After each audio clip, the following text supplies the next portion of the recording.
Bonjour. Voilà, nous arrivons à la deuxième semaine de confinement et après la sidération, l'organisation, nous voici désormais à un moment où nous nous interrogeons pourquoi.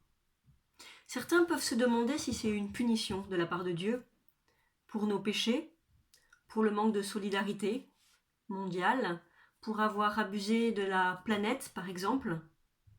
D'autres peuvent se dire que Dieu a envoyé ce virus ou a permis que cette pandémie ait lieu pour nous obliger à nous purifier, pour que nous prenions conscience de tous ces dérèglements.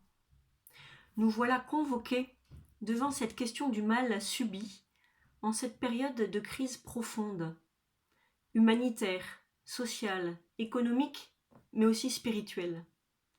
En ce temps de carême, nous sommes appelés, voire même exhortés à la conversion. Alors comment entendre l'appel de Dieu ?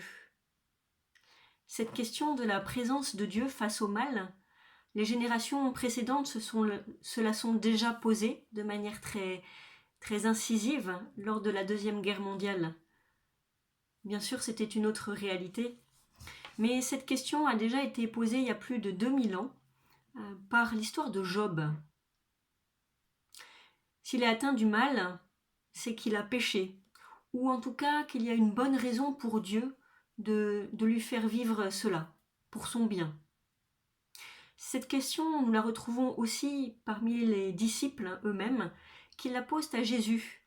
On peut trouver cette question dans le livre de Saint Jean, au chapitre 9, verset 2. Devant un homme aveugle, les disciples demandent qui a péché, lui ou ses parents. Nous voyons que la question du pourquoi le mal, en lien avec Dieu, est une impasse.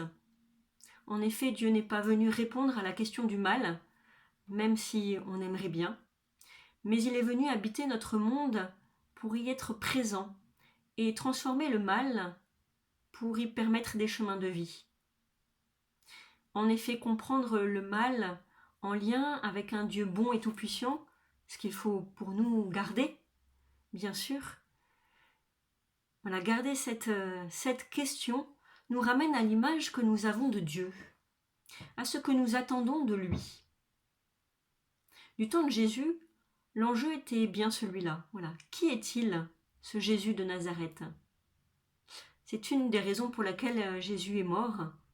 Tous attendaient un Messie glorieux, même les apôtres, alors même que Jésus est ressuscité, ils vont encore lui demander « Mais quand est-ce que tu vas nous faire gagner contre les Romains ?» Voilà, ce Christ glorieux, oui, mais déjà, voilà, dans l'évangile de Jean, au chapitre 7, nous entendons cette question. Le Christ peut-il venir de Galilée ? Quelle image de Dieu avons-nous ? Où attendons-nous Dieu ?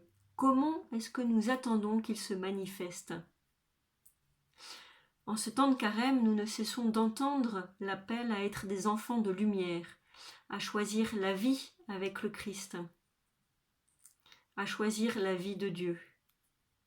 Nous pouvons demander la grâce au Seigneur d'ouvrir nos yeux, d'ouvrir nos cœurs, d'ouvrir nos oreilles, notre intelligence, pour voir, entendre et accueillir les chemins de Dieu. Reconnaître sa présence à nos côtés, recevoir son amour compatissant et son cœur qui se penche sur notre misère. Avec lui, en lui, nous convertir pour choisir la vie, pour choisir sa vie, pouvoir reconnaître ces lieux où la vie gagne, où la vie grandit, où la charité se déploie, où la solidarité trouve de nouvelles formes, où nous sommes plus attentifs les uns avec les autres. Dans le réel d'aujourd'hui, au cœur même de la tragédie que nous sommes en train de vivre, oui, Dieu est présent. Nous pouvons demander vraiment cette grâce de pouvoir le reconnaître présent à nos côtés et à travers nous, faire son œuvre de conversion pour que nous vivions de sa vie.